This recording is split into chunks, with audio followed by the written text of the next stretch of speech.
जय श्री कृष्ण मित्रों। ધોરણ 11 સાયન્સ વિજ્ઞાન પ્રવાહમાં છઠ્ઠું ચેપ્ટર આપણે ઓલરેડી ચાલુ કરેલું છે, કાર્ય ઉર્જા અને પાવર. આ કાર્ય ઉર્જા અને પાવરની અંદર નેક્સ્ટ ચેપ્ટર પર જઈએ, સંરક્ષી બળો માટે સ્થિતિ ઉર્જા અને બળનો સંબંધ, અને પછી એનો ઉપયોગ કરીને ઉર્જા સંરક્ષણ અથવા તો યાંત્રિક ઉર્જા સંરક્ષણ.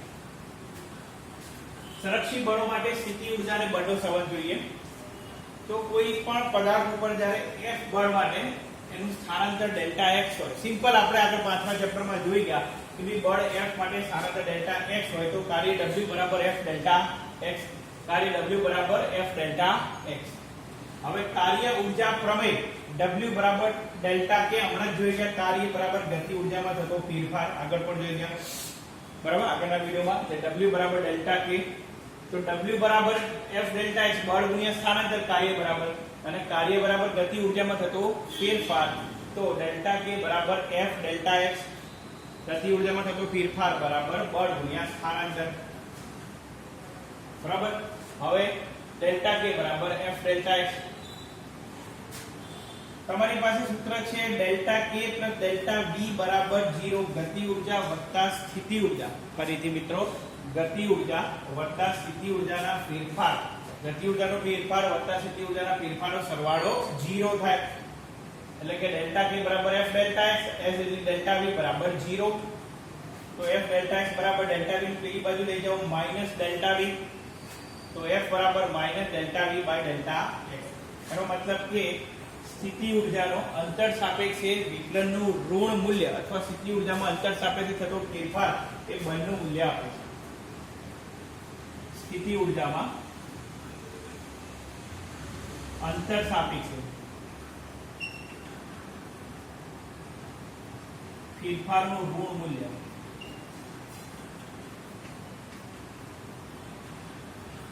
એ પદાર્થ ઉપર લાગતા બળનું મૂલ્ય આપે છે. આ પદાર્થ ઉપર લાગતું બળનું સૂત્ર આપણે જોયું બરાબર. F બરાબર delta v by delta x. પછી ઘણી જગ્યાએ સીધે સીધું જો v નું સમીકરણ આપ્યું હોય તો માઈનસ dv બાય dx પણ આવે છે, r ની સાપેક્ષે હોય તો માઈનસ dv બાય dr બરાબર. બે પરિમાણમાં, ત્રણ પરિમાણમાં હોય તો dv બાય dr, y દિશામાં હોય તો dv બાય dx, z માં હોય તો dv બાય dz. ટૂંકમાં તમારે પણ અહીંયા ફરીથી વિકલન તો આવશે જ કે સ્થિતિ ઉર્જાનું જો તમે અંતરની સાપેક્ષે વિકલન કરશો એટલે તમને શેનું મૂલ્ય મળશે? બળનું મૂલ્ય મળે. પણ આ કોના માટે છે? માત્ર ને માત્ર સંરક્ષી બળોના કિસ્સામાં. સંરક્ષી બળ આગળ વાત કરેલી છે. સંરક્ષી બળ એટલે કે જે બળ ક્ષેત્રમાં થતું કાર્ય એ તેના પ્રારંભિક અને અંતિમ સ્થાન ઉપર આધારિત હોય પણ લીધેલા માર્ગ ઉપર આધારિત ના હોય તેને આપણે કહીએ છીએ સંરક્ષી બળ ક્ષેત્ર. બરોબર. હવે આની અંદર એક કન્સેપ્ટમાં આગળ જોઈએ તો યાંત્રિક ઉર્જા સંરક્ષણ. યાંત્રિક ઉર્જા સંરક્ષણ, યાંત્રિક ઉર્જા સંરક્ષણ માટે આપણે અહીંયા ચલ બળ લીધેલું છે f of x. f of x નું મૂલ્ય મતલબ કે બળનું મૂલ્ય x ઉપર આધારિત છે બરાબર. મેથ્સની અંદર વિધેયમાં આવે છે f of x એટલે કે f એ x ઉપર આધારિત છે. એકલું f લખ્યું હોય ખાલી મેં, એનો મતલબ બળ અચળ થઈ ગયું, પણ f of x એટલે કે બળ એ x નો વિધેય છે એટલે ચલ બળની વાત થઈ ગઈ. એટલે કે જો f of x જેટલું બળ લગાડી અને ડેલ્ટા x જેટલું સ્થાનાંતર થાય એટલે ડેલ્ટા k ગતિ ઉર્જામાં થતો ફેરફાર કેટલો મળે? f of x delta x. પરંતુ આપણી પાસે સૂત્ર છે માઈનસ ડેલ્ટા v બરાબર fx ડેલ્ટા x. આ સૂત્ર ક્યાંથી લાવીએ છીએ? તો તમારી પાસે સમીકરણ છે ડેલ્ટા v બરાબર minus delta k, minus delta k એટલે માઈનસ કાર્ય અને માઈનસ કાર્ય અથવા તો માઈનસ ડેલ્ટા k નું સૂત્ર ઉપર લખેલું છે f of x delta x બરાબર. એટલે કે ડેલ્ટા k બરાબર માઈનસ ડેલ્ટા v. અથવા તો આ સમીકરણ પરથી પણ આપણે ડાયરેક્ટ જઈ શકીએ કે ભાઈ ડેલ્ટા k વત્તા ડેલ્ટા v, તો ડેલ્ટા k બરાબર માઈનસ ડેલ્ટા v. બંનેનો સરવાળો ડેલ્ટા k વત્તા ડેલ્ટા v બરાબર 0 જ છે. અહીંયા પણ લખેલું છે કન્સેપ્ટ. ડેલ્ટા કોમન કાઢીએ, ડેલ્ટા કોમન કાઢીએ મીન્સ કે k માં પણ ફેરફાર થાય અને v માં પણ ફેરફાર થાય. તો આપણે શું કર્યું? k વત્તા v માં ફેરફાર બરાબર. જનરલી મેથેમેટિક્સ પ્રમાણે ડેલ્ટા કોમન ના નીકળે, પણ આપણે શું કરીએ છીએ? ડેલ્ટા k એટલે k માં થતો ફેરફાર, ડેલ્ટા v એટલે v માં થતો ફેરફાર. તો શું કરીએ? બંનેનો ફેરફાર સાઈડમાં લઈએ એટલે ડેલ્ટા k વત્તા v બરાબર 0. હવે આ એક વિકલન જેવી સ્થિતિ થઈ ગઈ કે કોઈ પણ ભૌતિક રાશિનું વિકલન જો 0 થતો હોય તો એ ભૌતિક રાશિ કેવી હોય? ફરીથી કોઈ પણ ભૌતિક રાશિનું વિકલન જો 0 થાય તો એ ભૌતિક રાશિ અચળ હોય. એનો મતલબ કે જો ડેલ્ટા k પ્લસ v બરાબર 0 એટલે k પ્લસ v માં થતો ફેરફાર શૂન્ય હોય. એનો મતલબ k પ્લસ v નું મૂલ્ય કેવું હશે? અચળ. એનો મતલબ કે પ્રારંભિક ગતિ ઊર્જા પ્રારંભિક સ્થિતિ ઊર્જા બરાબર અંતિમ ગતિ ઊર્જા અંતિમ સ્થિતિ ઊર્જા. અથવા તો k plus v of x. કેમ v ઓફ x લખીએ છીએ? તો x નો વિધેય છે. ગતિ ઊર્જા અચળ થઈ જાય, વર્ક કરો એટલે 1/2 mv². પર સ્થિતિ ઊર્જા mgh પ્રમાણે સ્થાનાંતર ઉપર આધારિત છે, બરાબર. માટે એને v ઓફ x નું વિધેય લખીએ છીએ. તો k vx બરાબર અચળ, જે યાંત્રિક ઊર્જા સંરક્ષણનું સમીકરણ છે. યાંત્રિક ઊર્જા સંરક્ષણનું વિધાન લખવું હોય તો શું લખી શકાય? તો માત્ર ને માત્ર સંરક્ષી બળોના કિસ્સામાં, સંરક્ષી બળ મેં હમણાં જ વાત કરી, સંરક્ષી બળના કિસ્સામાં તંત્રની કુલ ગતિ ઊર્જા વત્તા સ્થિતિ ઊર્જાનું મૂલ્ય અચળ હોય. તંત્રની કુલ ગતિ ઊર્જા અને સ્થિતિ ઊર્જા અચળ, બરાબર. એક ઉદાહરણ લઈએ, ગતિ ઊર્જા અને સ્થિતિ ઊર્જા અચળ કેવી રીતે થાય. એક સામાન્ય ઉદાહરણ લઈએ કે કોઈ એક પદાર્થ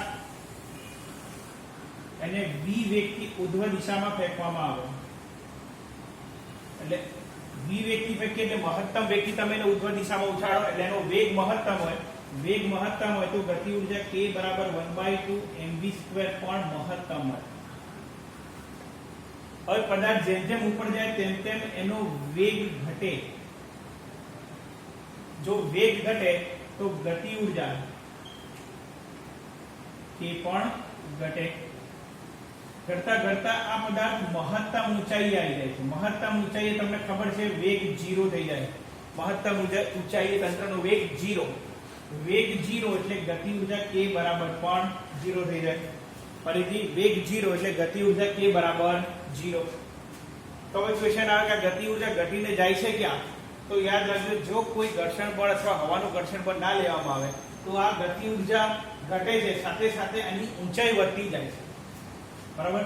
અત્યારે સ્થિતિ ઊર્જા u અથવા સ્થિતિ ઊર્જા v બરાબર mgh સૂત્ર પ્રમાણે કોઈ ઊંચાઈ નથી એટલે સ્થિતિ ઊર્જા 0. હવે જેમ જેમ ઉપર તરફ ગતિ કરે તેમ તેમ ઊંચાઈ વધે. હવે ઊંચાઈ વધે એનો મતલબ કે v નું મૂલ્ય પણ વધે.